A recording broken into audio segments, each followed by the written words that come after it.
10년이라는 긴 시간 동안 손자라고 믿으며 온 마음을 다해 키워온 아이가 사실은 피 한 방울 섞이지 않은 완전히 남의 자식이었다면 여러분은 과연 어떻게 하시겠습니까? 더욱 충격적인 건 그 아이의 엄마인 제 며느리가 저를 똑바로 보며 웃고 있었다는 겁니다. 이건 단순한 배신이 절대 아니었어요. 치밀하게 계획되고 준비된 완벽한 사기극이었죠. 하지만 그들은 전혀 몰랐습니다. 할머니의 복수가 얼마나 무서운지를요. 여러분 이 영상이 재미있으시다면 구독 버튼을 꾹 눌러주시고 좋아요는 할머니의 복수에 힘을 실어주는 거예요.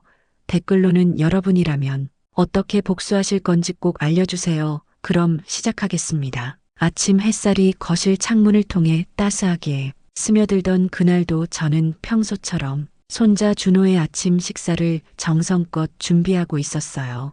계란말이와 된장찌개 그리고 준호가 좋아하는 김구이까지 빠짐없이 준비했죠. 10년 동안 매일같이 반복해온 익숙한 일상이었습니다. 준호는 제 하나뿐인 아들 민준이와 며느리 수진 사이에서 태어난 소중한 손자였어요. 민준이는 대기업에 다니며 해외 출장이 정말 잦아서 준호를 돌보는 건 온전히 저와 수진의 몫이었습니다. 사실 저는 처음부터 수진을 며느리로 완전히 받아들이지 못했어요. 뭔가 불안정하고 진심이 느껴지지 않는 느낌이 항상 있었거든요. 하지만 민준이가 좋아했고 준호가 태어난 후에는 손자를 위해서라도 잘 지내려고 노력했죠. 그런데 그날따라 왠지 모르게 이상한 기분이 들었습니다. 수진이 준호를 바라보는 눈빛에서 묘한 어색함과 거리감이 느껴졌거든요. 마치 자기 아이가 아닌 남의 아이를 보듯 냉담하게 거리를 두는 듯한 그런 시선이었죠. 준호가 엄마 하며 안아달라고 조르는데 수진은 핸드폰만 보며 귀찮다는 듯이 손을 뿌리쳤어요. 그 모습을 보며 가슴이 답답해졌습니다. 저라면 손자를 그렇게 대할 수 없는데 친엄마인 수진이 왜 저렇게 무관심할까? 처음엔 제가 너무 예민한가 싶어서 그냥 대수롭지 않게 넘어갔어요. 육아 스트레스일 수도 있다고 생각했거든요. 하지만 그날 오후 수진의 휴대폰에서 울리는 연달아 들려오는 알림음이 제 의심을 점점 더 크게 키우기 시작했습니다. 화장실에 간 수진의 핸드폰이 거실 테이블 위에 그대로 놓여 있었어요. 평소 같으면 절대 핸드폰을 손에서 놓지 않는데 그날따라 급하게 화장실로 갔나 봐요. 메시지가 계속해서 연달아 왔거든요. 처음엔 보지 않으려고 했어요. 며느리의 사생활을 침해하는 것 같아서요. 하지만 호기심에 화면을 슬쩍 봤는데 준호야라는 이름이 또렷하게 보였습니다. 정말 이상했어요. 왜 남편도 아닌 다른 사람이 준호라는 이름으로 저장되어 있을까? 메시지 내용도 수상했어요. 오늘 준호 보고 싶은데 만날 수 있어? 우리 아들 얼굴 보고 싶다는 내용이었죠. 우리 아들이라니 민준이도 아니고 도대체 누가 준호를 우리 아들이라고 부르는 걸까? 그때 수진이 화장실에서 나오는 소리가 들렸고 저는 황급히 자리를 피했죠. 심장이 두근거렸어요. 뭔가 큰 비밀을 알게 된 것 같은 불안함이 엄습했습니다. 하지만 그날부터 제 마음속에는 작은 의심의 씨앗이 심어지기 시작했습니다. 며칠이 지나면서 수진의 행동이 점점 더 수상하게 느껴졌어요. 예전엔 준호에게 그렇게 다정하고 사랑스럽게 대하던 수진이 요즘 들어서는 마치 의무를 수행하듯 기계적으로 아이를 대했습니다. 아침에 준호를 깨울 때도 거칠게 흔들고 밥을 먹일 때도 빨리 먹으라며 재촉하고 준호가 엄마를 애타게 부르면 짜증 섞인 표정으로 돌아서곤 했죠. 그리고 핸드폰만 계속 보며 누군가와 끊임없이 메시지를 주고받았어요. 가끔 수진이 핸드폰을 보며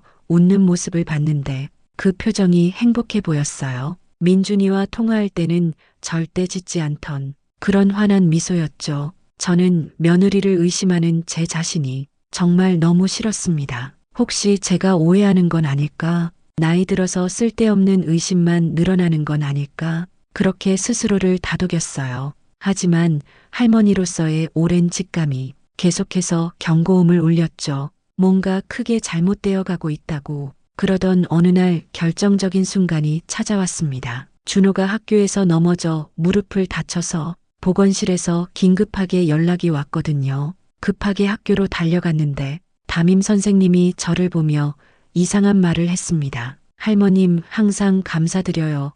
요즘 준호 어머니는 정말 연락이 안 되시네요. 오늘도 3번이나 전화했는데 한 번도 안 받으시고 요즘 자주 그러시던데 무슨 일 있으세요? 그 말에 저는 깜짝 놀랐어요. 수지는 매일 집에 있었는데 왜 연락이 안 된다는 걸까? 설마 집에 있지 않은 건 아닐까? 아니면 일부러 전화를 받지 않는 걸까? 집에 돌아와서 수진에게 조심스럽게 물어봤습니다. 수진아, 오늘 학교에서 준호가 다쳐서 연락 왔었는데 왜 전화를 안 받았어요? 수진은 당황한 기색도 전혀 없이 태연하게 대답했죠. 아, 그래요. 핸드폰을 안 받나 봐요. 미안해요. 어머님 요즘 좀 정신이 없어서요. 하지만 그 눈빛은 분명히 거짓말을 하고 있었어요. 눈동자가 미세하게 흔들리고 있었고 말투도 평소보다 빨라졌죠. 저는 더 이상 묻지 않았어요. 괜히 의심한다고 오해받고 싶지 않았거든요. 하지만 마음속으로는 확신했습니다. 수진이 뭔가를 숨기고 있다고. 저는 그날 밤 잠을 도무지 이룰 수가 없었습니다. 며느리가 도대체 무엇을 숨기고 있는 걸까? 그리고 준호는 정말 우리 핏줄이 맞는 걸까? 이런 생각이 들자 가슴이 철렁 내려앉았죠. 아니야, 설마 그럴 리가 없어. 준호는 분명히 민준이를 닮았어. 그렇게 스스로를 위로해봤지만 의심은 쉽게 사라지지 않았습니다. 다음 날 아침 저는 중대한 결심을 했습니다. 진실을 반드시 알아야겠다고. 더 이상 이 불안함과 의심 속에서 살 수는 없었어요. 만약 제 의심이 맞다면 빨리 알아야 하고, 만약 틀렸다면 수진에게 미안한 마음을 가지고 더 잘해줘야 한다고 생각했죠. 저는 조심스럽게 준호의 머리카락 몇 가닥을 베개에서 아주 조심스럽게 채취했습니다. 손이 떨렸어요.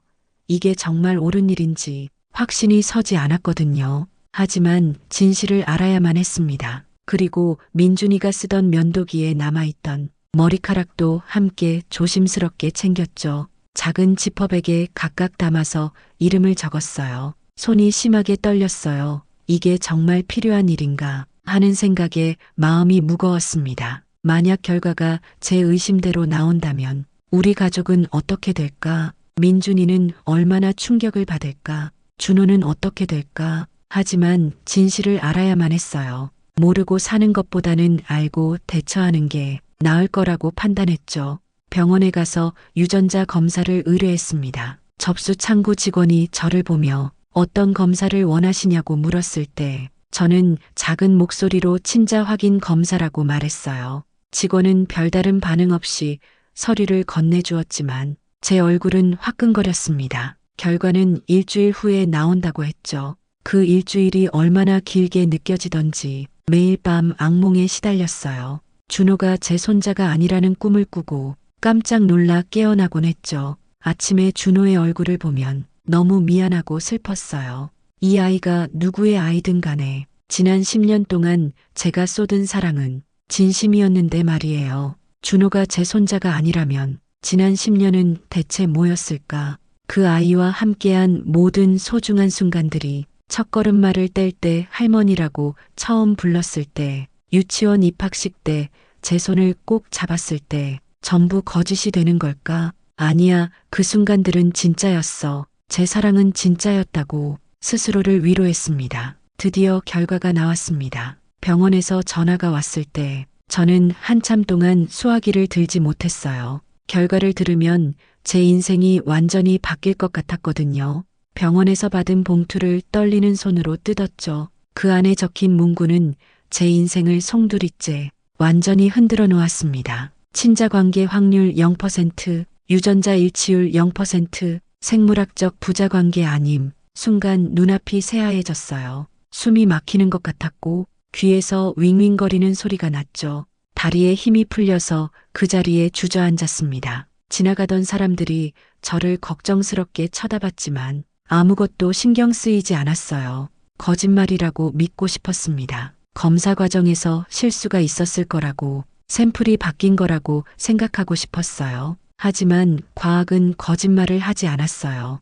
준호는 민준이의 친아들이 아니었던 겁니다. 그렇다면 수진이는 누구의 아이를 낳은 걸까? 그리고 왜 우리를 이렇게 속였던 걸까? 10년 동안 매일 아침 준호의 밥을 챙기고 아플 때 간호하고 학교 숙제를 도와주고 생일 파티를 열어주고 크리스마스 선물을 사주고 그 모든 시간들이 거짓 위에 세워진 거였나요? 집으로 돌아오는 길에 모든 게 이해되기 시작했어요. 수진이 준호를 대하는 차갑고 무관심한 태도, 자꾸만 핸드폰을 들여다보며 누군가와 연락하던 모습, 학교 연락을 일부러 피하던 이상한 행동들, 준호와 함께 있을 때 불편해하던 표정들, 모든 게 하나하나 연결되었습니다. 수지는 준호가 민준이의 아들이 아니라는 걸 알고 있었을 거예요. 그러니까 친아들이 아닌 아이를 대하는 게 불편했던 거겠죠. 집에 도착했을 때 수지는 거실 소파에 앉아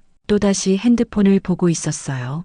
그 모습을 보자 분노가 치밀어 올랐습니다. 당장 소리치고 싶었고 진실을 말하라고 다그치고 싶었어요. 하지만 저는 꾹 참았어요. 감정적으로 대응하면 진실을 더 알아낼 수 없을 테니까 우선 침착하게 더 많은 증거를 모아야 했습니다. 며칠 동안 저는 수진을 조용히 관찰했습니다. 그리고 놀라운 사실을 발견하게 되었죠. 수진은 매주 수요일마다 준호를 학원에 보낸다며 규칙적으로 외출을 했어요. 오후 2시쯤 외출해서 저녁 6시쯤 돌아왔죠. 하지만 준호의 학원은 화요일과 목요일이었습니다. 제가 직접 학원비를 내주고 있었기 때문에 정확히 알고 있었어요. 수진이 거짓말을 하고 있었던 거죠. 그럼 수요일 오후에 수진은 도대체 어디서 무엇을 하는 걸까? 어느 수요일 저는 수진을 몰래 따라가 보기로 했어요. 택시를 타고 멀찍이 떨어져서 수진을 미행했습니다. 평생 이런 짓을 해본 적이 없어서 심장이 두근거렸어요. 수진은 시내 한 카페로 서둘러 들어갔습니다. 그리고 잠시 후 한 남자가 나타났어요. 30대 중반쯤 되어 보이는 남자였죠. 둘은 마치 오래된 연인처럼 자연스럽게 포옹했습니다. 제 가슴이 터질 것만 같았어요. 역시 수지는 바람을 피우고 있었던 거예요. 하지만 저는 계속 지켜봐야 했죠. 카페 창문 너머로 두 사람이 보였어요. 서로의 손을 잡고 다정하게 이야기를 나누고 때로는 웃고 때로는 진지한 표정을 짓고 그들은 카페에서 1시간 정도 있다가 근처 모텔로 함께 들어갔습니다. 더 이상 볼 필요도 없었어요. 며느리는 10년 동안 우리 가족을 속이며 바람을 피우고 있었던 겁니다. 집으로 돌아오는 길에 저는 울음이 터져 나왔어요. 분노와 배신감 그리고 준호에 대한 미안함이 뒤섞였습니다. 그 아이는 아무 잘못도 없는데 이런 어른들의 거짓말 속에서 자라고 있었으니까요. 저는 더 많은 확실한 증거가 필요했습니다. 감정만으로는 아무것도 증명할 수 없었어요. 그래서 사설 탐정을 고용하기로 했죠. 인터넷으로 평판 좋은 탐정 사무소를 찾아서 조심스럽게 연락했습니다. 비용이 만만치 않았지만 진실을 밝히기 위해서라면 조금도 아깝지 않았어요. 탐정을 만났을 때 저는 모든 상황을 설명했어요. 며느리의 불륜 의혹 그리고 손자의 친자 관계. 탐정은 심각한 표정으로 고개를 끄덕이며 일주일만 시간을 달라고 했습니다. 탐정은 일주일 만에 충격적인 보고서를 들고 왔습니다. 두툼한 파일과 사진들 그리고 녹음 파일까지 준비되어 있었어요. 수진이 만나는 남자는 이준혁이라는 사람으로 수진의 대학 동창이었어요. 둘은 대학교 2학년 때부터 연인 관계였고 졸업 후에도 계속 만났다고 합니다. 그리고 더욱 놀라운 사실은 준호가 바로 그 남자의 친아들이라는 거였죠. 탐정이 확보한 사진 속에는 이준혁이 준호를 친아버지처럼 안고 있는 모습도 있었습니다. 놀이공원에서 찍은 사진이었는데 세 사람이 마치 진짜 가족처럼 행복하게 웃고 있었어요. 몰래 만나서 함께 놀이공원에 간 것 같았어요. 준호는 아빠라고 부르지는 못하고 준혁 아저씨라고 부르는 것 같았죠. 저는 그 사진을 보며 온몸이 떨렸습니다. 이건 단순한 불륜이 아니었어요. 치밀하게 계획된 사기극이었던 거죠. 탐정의 조사에 따르면 수진과 이준혁은 결혼 전부터 연인 관계였대요. 하지만 이준혁은 집안이 가난했고 당시에는 변변한 직장도 없었죠. 수진의 부모님이 강하게 반대했습니다. 그래서 수지는 부모님의 압박에 못 이겨 어쩔 수 없이 안정적인 대기업에 다니는 제 아들 민준이와 선을 보게 된 거예요. 민준이는 성실하고 착했습니다. 집안도 괜찮았고 경제적으로도 안정적이었죠. 수진의 부모님은 민준이를 마음에 들어 했고 수진도 결국 민준이와 결혼하게 된 겁니다. 하지만 수진은 이준혁과의 관계를 끊지 않았어요. 결혼 후에도 계속 몰래 만나왔던 거죠. 그리고 결혼 초기에 임신을 했을 때 그 아이가 누구의 아이인지 수진 본인도 확신하지 못했을 겁니다. 아니 어쩌면 알고 있었을 수도 있어요.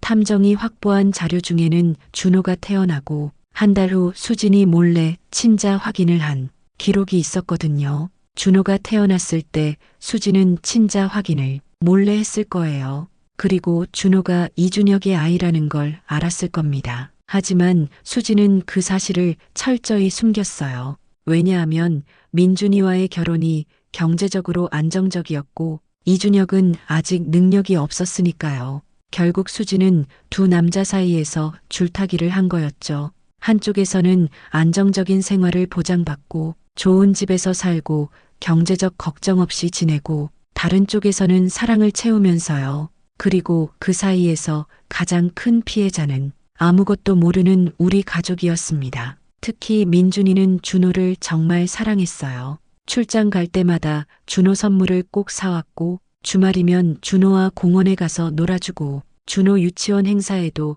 빠짐없이 참석했죠. 그런 민준이를 수지는 이용한 거예요. 탐정은 또 다른 중요한 정보도 가져왔어요. 수진과 이준혁이 최근에 나눈 대화 내용을 녹음한 파일이었죠. 불법은 아니냐고 물었더니 탐정은 공개된 장소에서 자연스럽게 들린 대화라며 문제없다고 했습니다. 그 파일을 들었을 때 저는 정말 충격을 받았어요. 수진의 목소리가 또렷하게 들렸습니다. 이제 좀만 참으면 돼. 민준이 아버지 유산도 곧 정리될 거고 그럼 우리 새 출발할 수 있어. 민준이랑 이혼하고 위자료도 받아내면 당분간은 넉넉하게 살 수 있을 거야. 이준혁이 안타깝게 대답했죠. 준호 생각하면 정말 마음이 아파. 우리 아들인데 아빠라고 못 부르게 하다니 10년 동안 참는 게 너무 힘들었어. 수진이 웃으며 말했어요. 그래도 지금은 참아야지.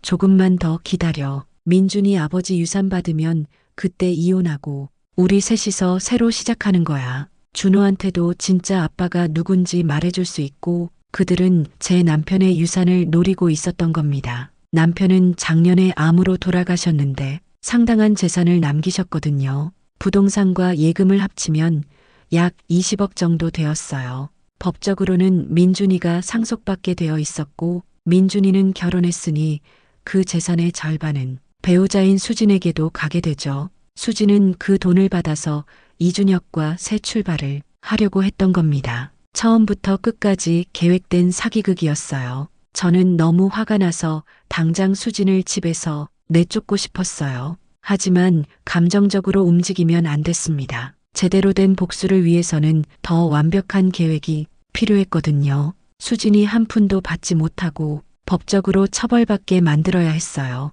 저는 며칠 동안 복수 계획을 치밀하게 세웠습니다. 탐정이 준 자료들을 꼼꼼히 정리하고 변호사와 상담할 준비를 했죠. 우선 민준이에게 사실을 알려야 했어요. 하지만 어떻게 말해야 아들이 덜 상처받을까 고민이 정말 많았죠. 민준이는 다음 주에 싱가포르 출장에서 돌아올 예정이었어요. 그때 모든 걸 말하기로 했습니다. 그 전까지는 수진에게 들키지 않도록 평소처럼 자연스럽게 행동해야 했죠.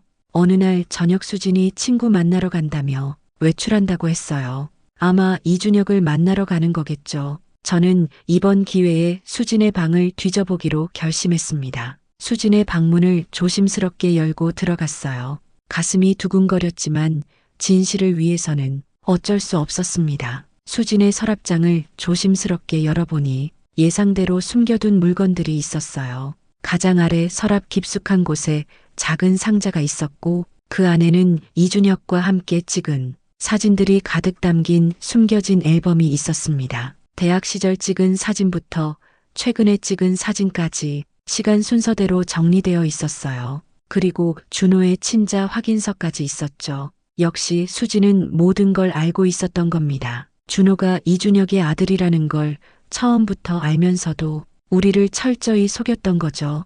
더 놀라운 건 수진의 일기장이었어요. 거기에는 이렇게 적혀 있었습니다. 민준이는 좋은 사람이지만 사랑하지 않아. 준혁이만 생각나고 준혁이만 보고 싶어. 하지만 지금은 참아야 해. 준호를 위해서라도 안정적인 환경이 필요하니까. 민준이 아버지 유산까지 받으면 그때 모든 걸 정리하고 준혁이와 새 출발할 거야. 그 순간 분노가 치밀어 올랐지만 저는 냉정함을 유지했습니다. 모든 증거를 사진으로 찍어두었어요. 앨범의 모든 페이지 일기장의 내용, 친자 확인서까지 빠짐없이 찍었죠. 그리고 원래 자리에 다시 갖다 놓았습니다. 수진이 눈치채지 못하도록 정확히 원래대로 배치했어요. 수진이 밤 11시쯤 돌아왔을 때 저는 평소처럼 웃으며 맞이했습니다. 수진아, 저녁은 먹었어요. 친구 만나서 재미있었어요. 수진은 아무렇지도 않게 내 어머님 먹고 왔어요. 친구들이랑 오랜만에 만나서 좋았어요. 라고 대답했죠. 그 태어남이 더 화가 났지만 꾹 참았습니다. 이제 곧 모든 게 드러날 테니까요. 다음 날 저는 변호사 사무실을 찾아갔어요. 모든 증거를 보여주며 상황을 자세히 설명했죠. 유전자 검사 결과, 탐정이 확보한 사진들과 녹음 파일, 수진의 일기장과 친자 확인서까지. 변호사는 심각한 표정으로 고개를 끄덕이며 들었습니다. 서류들을 하나하나 검토하더니 말했어요. 이건 명백한 사기죄에 해당할 수 있습니다. 친생자가 아닌 아이를 친생자인 것처럼 속여 혼인관계를 유지했고 재산상 이득을 취하려 했으니까요. 또한 간통죄는 폐지되었지만 분류는 이혼 사유가 되고 위자료 청구의 근거가 됩니다. 변호사의 말에 저는 고개를 끄덕였어요. 그렇다면 어떻게 해야 할까요? 변호사는 차근차근 설명해 주었습니다. 우선 아드님께 모든 사실을 알리고 이혼 소송을 진행해야 해요. 친자 관계가 없다는 유전자 검사 결과와 불륜 증거가 있으니 위자료 청구도 가능합니다. 또한 친생자가 아닌 아이를 친생자로 속인 것은 사기죄로 형사 고소도 할 수 있어요. 저는 변호사와 함께 치밀한 계획을 세웠습니다. 민준이가 돌아오는 날 가족회의를 열기로 했죠. 그리고 그 자리에서 모든 진실을 밝히고 수진을 궁지에 몰아넣을 예정이었어요. 변호사는 이혼 소송 서류와 사기죄 고소장을 미리 준비해 두었습니다. 민준이가 돌아오기 이틀 전 저는 이준혁에게 익명의 편지를 보냈습니다. 편지에는 이렇게 적혀 있었죠. 당신의 아들 준호가 위험합니다. 준호의 법적 아버지가 곧 모든 진실을 알게 될 것이고 그렇게 되면 준호는 아버지를 잃게 됩니다. 만약 준호가 걱정된다면 다음 주 일요일 오후 2시에 우리 집으로 오십시오. 주소는 동봉했습니다. 준호의 미래를 위해 꼭 오시기 바랍니다. 이 편지는 이준혁을 우리 집으로 유인하기 위한 완벽한 미끼였어요. 모든 사람이 한자리에 모인 그곳에서 진실을 폭로할 생각이었죠. 수진과 이준혁 모두 준비되지 않은 상태에서 갑자기 진실과 마주하게 만들 거예요. 드디어 운명의 일요일이 되었습니다. 민준이는 전날 밤 늦게 집에 도착했고 피곤해 보였지만 저는 오늘 오후에 중요한 가족회의를 하자고 했어요. 민준이는 무슨 일인지 몰라 걱정스러운 표정이었죠. 어머니, 무슨 일 있으세요? 왜 갑자기 가족회의를 하자는 거예요? 혹시 어디 편찮으세요? 저는 조용히 대답했습니다. 아니야, 나는 괜찮아. 하지만 중요한 이야기가 있어. 다 같이 앉아서 천천히 이야기하자. 오후 2시가 되었습니다. 거실에는 저와 민준이 그리고 수진이 앉아 있었어요. 수진은 불안한 표정으로 저를 쳐다봤습니다. 뭔가 느낌이 좋지 않았던 모양이에요. 준호는 친구 집에 놀러 보냈습니다. 이 자리는 어른들만의 시간이 필요했거든요. 아이가 보면 안 되는 일들이 벌어질 테니까요. 바로 그때 초인종이 울렸습니다. 띵동띵동. 수진의 얼굴이 순간 굳어졌어요. 혹시 하는 불안감이 스친 것 같았죠. 저는 일어나서 문을 열었습니다. 예상대로 이준혁이 서 있었습니다. 편지를 받고 온 거였어요. 들어오세요. 기다리고 있었습니다. 이준혁은 어리둥절한 표정으로 거실로 들어왔고 수진을 보는 순간 얼굴이 새하얘졌습니다. 수진, 왜 여기? 이게 무슨 상황이야? 수진도 당황한 표정으로 벌떡 일어서며 말했죠. 준혁 씨, 어떻게 여기를 왜 온 거예요? 민준이는 두 사람을 번갈아 보며 혼란스러워했어요. 어머니, 이게 무슨 상황이에요? 이 남자는 누구예요? 왜 우리 집에 와 있는 거죠? 저는 천천히 입을 열었습니다. 민준아, 내가 알아야 할 진실이 있어. 이 남자는 이준혁이라고 해. 수진의 대학 동창이자 지금까지 수진과 10년 넘게 불륜 관계를 유지해온 남자야. 민준이의 얼굴이 일그러졌습니다. 뭐라고요? 어머니, 지금 무슨 말씀을 하시는 거예요? 농담이시죠? 그럴 리가 없잖아요. 저는 준비해온 서류 봉투를 꺼냈어요. 그리고 하나씩 테이블 위에 펼쳐놓았습니다. 유전자 검사 결과지, 수진과 이준혁의 미래 사진들, 준호가 이준혁의 아들임을 증명하는 친자 확인서, 수진의 일기장 사진, 그리고 둘의 대화를 녹음한 파일까지요. 민준아, 준호는 내 아들이 아니야. 수진이 너와 결혼하기 전부터 이준혁과 관계를 유지했고 준호는 이준혁의 친아들이야. 여기 유전자 검사 결과가 있어. 친자 관계 확률 0%라고 나와 있지. 민준이는 서류를 보며 온몸이 떨리기 시작했습니다. 손으로 서류를 집어들었지만 글자가 제대로 보이지 않는 것 같았어요. 눈물이 주르르 흘러내렸죠. 아니, 이건 거짓말이에요. 준호는 제 아들이에요. 할머니가 뭔가 오해하신 거예요. 수진, 이게 뭐야? 말을 해봐. 이게 무슨 짓이야? 수진은 창백한 얼굴로 아무 말도 하지 못했어요. 입술만 바들바들 떨고 있었죠. 이준혁도 마찬가지였습니다. 두 사람 모두 이런 상황을 예상하지 못했던 거예요. 저는 차갑게 말을 이어갔습니다. 수진, 너는 우리 가족을 10년 동안 속였어. 민준이를 이용해서 안정적인 생활을 누리면서 동시에 이준혁과 사랑을 나눴지. 그리고 우리 남편의 유산까지 노렸어. 이 모든 게 처음부터 계획된 사기극이었던 거야. 수진이 떨리는 목소리로 변명하기 시작했어요. 어머님, 저도 어쩔 수 없었어요. 준혁이를 사랑했지만 부모님이 반대했고 민준 씨는 좋은 사람이었고 저는 혼란스러웠어요. 제가 잘못했어요. 정말 미안해요. 하지만 저는 수진의 말을 끊었습니다. 어쩔 수 없었다고 그게 변명이 돼. 너는 선택할 수 있었어. 정직하게 말하고 관계를 정리할 수 있었어. 아니면 민준이랑 결혼하지 말았어야지. 하지만 너는 욕심을 부렸고 그 욕심이 우리 가족을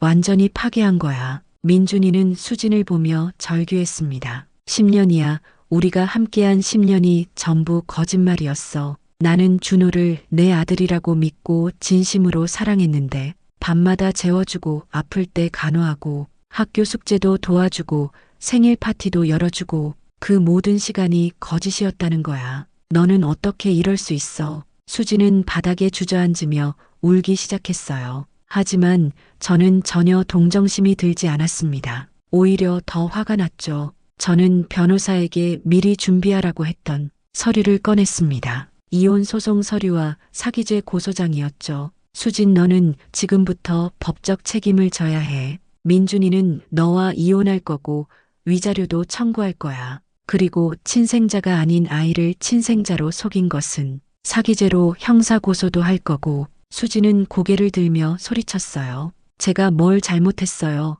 사랑하는 사람과 함께할 권리도 없나요? 저는 사랑했을 뿐이에요. 저는 차갑게 웃었습니다. 사랑할 권리는 있지, 하지만 남을 속일 권리는 없어. 너는 민준이를 속이고 우리 가족을 속이고 준호까지 속였어. 친아버지가 누군지도 모르게 10년 동안 키우게 하고 그리고 우리 재산까지 노렸잖아. 이게 단순히 사랑 문제야. 이준혁이 끼어들었습니다. 저희가 잘못했습니다. 정말 죄송합니다. 하지만 준호만큼은 제발 생각해 주세요. 아이는 정말 죄가 없어요. 저는 이준혁을 보며 말했습니다. 맞아요. 준호는 죄가 없죠. 그래서 준호의 미래를 위해서라도 이 문제를 제대로 정리해야 해요. 민준이는 법적으로 준호의 친부가 아니니 친생자 부인 소송을 통해 관계를 정리할 거예요. 그러면 당신이 준호의 친아버지로서 제대로 책임을 지면 되죠. 이준혁의 얼굴이 창백해졌습니다. 경제적으로 아직 제가 준호를 키울 능력이 부족합니다. 저는 아직 프리랜서로 일하고 있어서 수입이 불안정해요. 저는 냉소를 지었어요. 그건 당신들이 알아서 할 문제예요. 10년 동안 우리가 준호를 키웠으니 이제 친부모가 책임질 차례죠. 우리한테 더 이상 책임 떠넘기지 마세요. 수진이 다시 애원하기 시작했어요. 어머님, 제발요, 준호를 생각해서라도 이러지 말아주세요. 준호는 죄가 없잖아요. 민준 씨, 우리 다시 시작할 수 없을까요? 제가 정말 잘못했어요.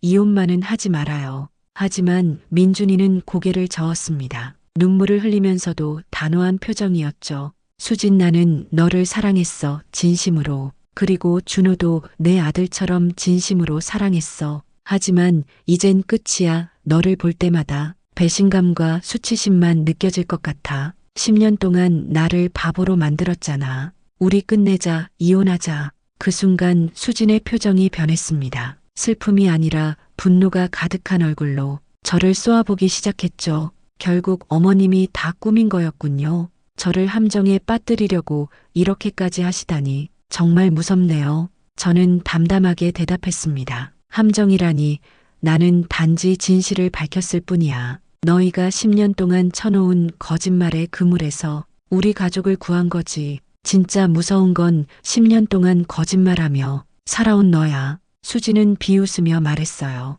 그래요. 어차피 전 이 집안이 싫었어요. 답답하고 고리타분한 이 집에서 숨막히며 살았다고요. 매일 어머님 눈치 보고 민준 씨 뒷바라지하고 지겨웠어요.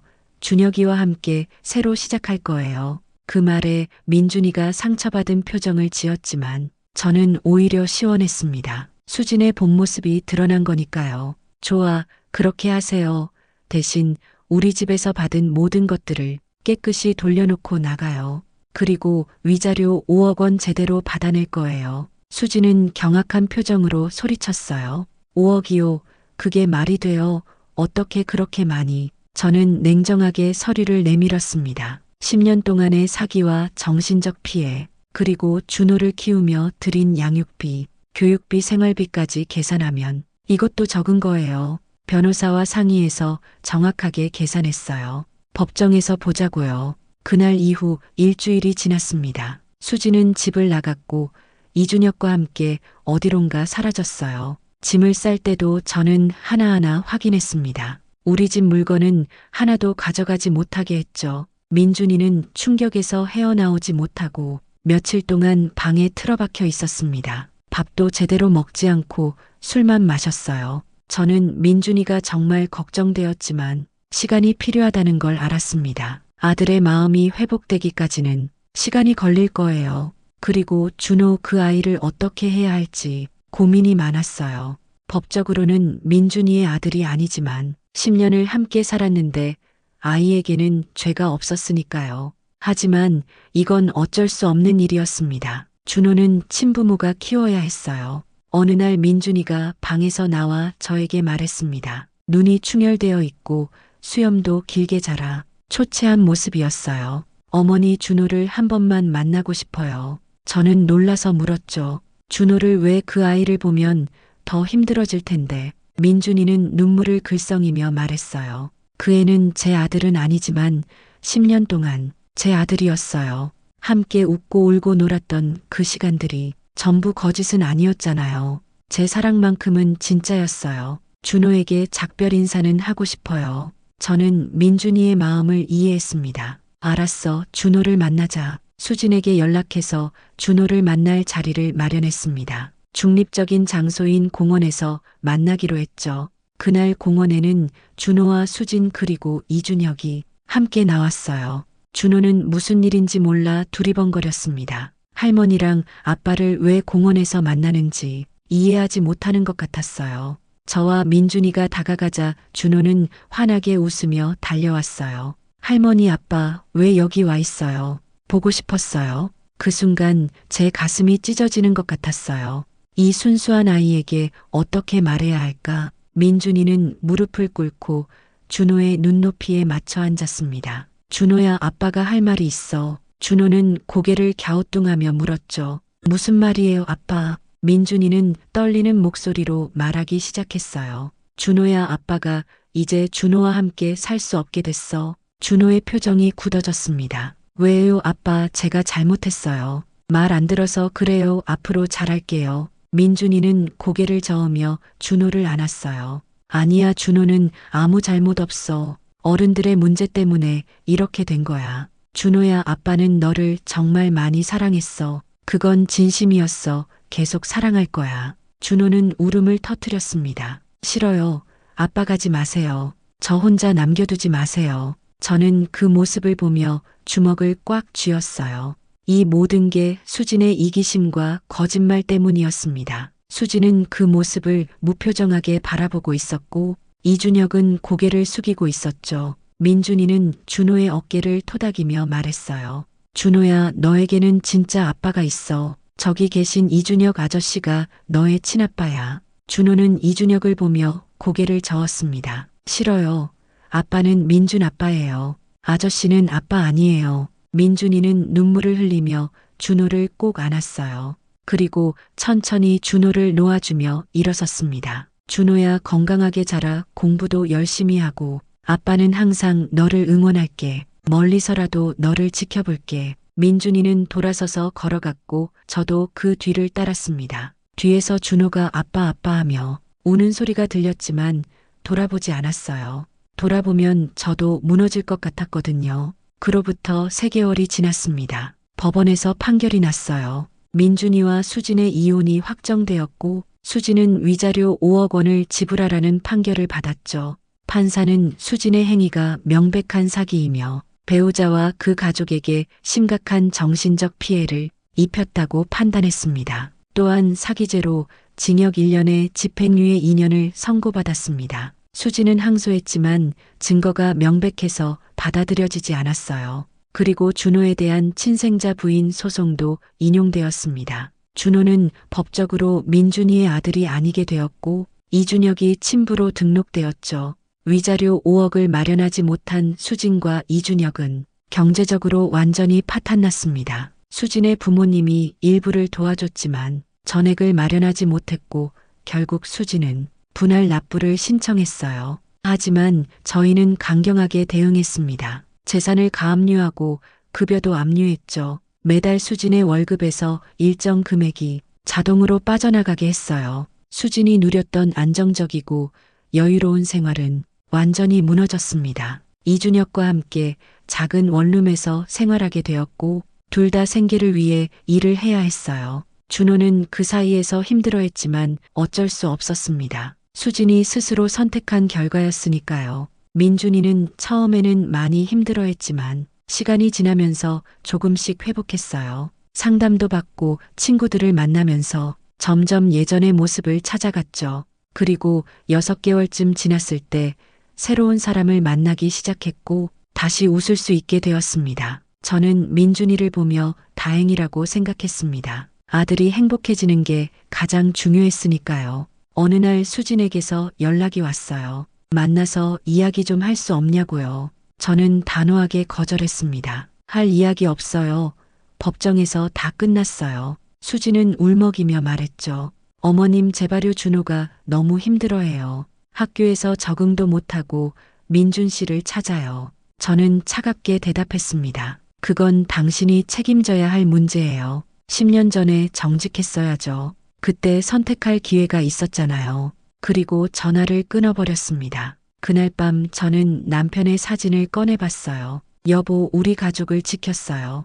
당신이 남긴 재산도 제대로 지켜냈고 민준이도 새로운 삶을 살게 됐어요. 남편은 사진 속에서 저를 보며 미소 짓고 있었습니다. 6개월 후 민준이가 새로운 사람과 재혼을 발표했어요. 회사 동료로 만난 착하고 따뜻한 여성이었습니다. 민준이의 아픈 과거를 다 알면서도 받아준 고마운 사람이었죠. 결혼식 날 저는 민준이에게 말했어요. 이번엔 정말 행복하게 살아. 민준이는 고개를 끄덕이며 저를 안아주었죠. 어머니 덕분이에요. 어머니가 아니었으면 저는 평생 거짓말 속에서 바보처럼 살았을 거예요. 어머니가 진실을 밝혀주셔서 감사해요. 저는 민준이의 등을 토닥이며 말했습니다. 엄마는 항상 내 편이야. 그리고 며칠 후 수진에게서 마지막 소식이 들려왔습니다. 이준혁과도 결국 헤어졌다고 해요. 경제적 어려움과 서로에 대한 원망으로 관계가 깨진 거죠. 사랑한다고 했던 그 사람과도 결국은 이별하게 된 겁니다. 수지는 준호를 데리고 친정으로 돌아갔고 거기서 혼자 아이를 키우고 있다고 합니다. 친정 부모님도 실망이 크다고 하더군요. 그 소식을 들었을 때 저는 아무 감정도 느끼지 않았어요. 동정심도 미안함도 없었죠. 수지는 스스로 선택한 결과를 받은 것뿐이니까요. 저는 창밖을 보며 생각했습니다. 거짓말과 배신은 결국 자신에게 돌아온다고, 그리고 가족을 지키기 위해서라면 할머니도 무섭다는 것을요. 이제 우리 가족은 진짜 평화를 찾았습니다. 거짓 없이 정직하게 서로를 사랑하며 살아갈 거예요. 민준이의 새 아내는 정말 착한 사람이에요. 저를 친어머니처럼 대해주고 집안일도 함께 도와주죠. 이런 며느리를 진작 만났어야 했는데 그래도 늦지 않았다고 생각합니다. 여러분은 이 이야기를 보시며 어떤 생각이 드셨나요? 거짓말은 언젠가 반드시 밝혀지게 되어 있습니다. 그리고 그 대가는 생각보다 훨씬 가혹하죠. 가족을 배신하고 사랑하는 사람을 속이는 것.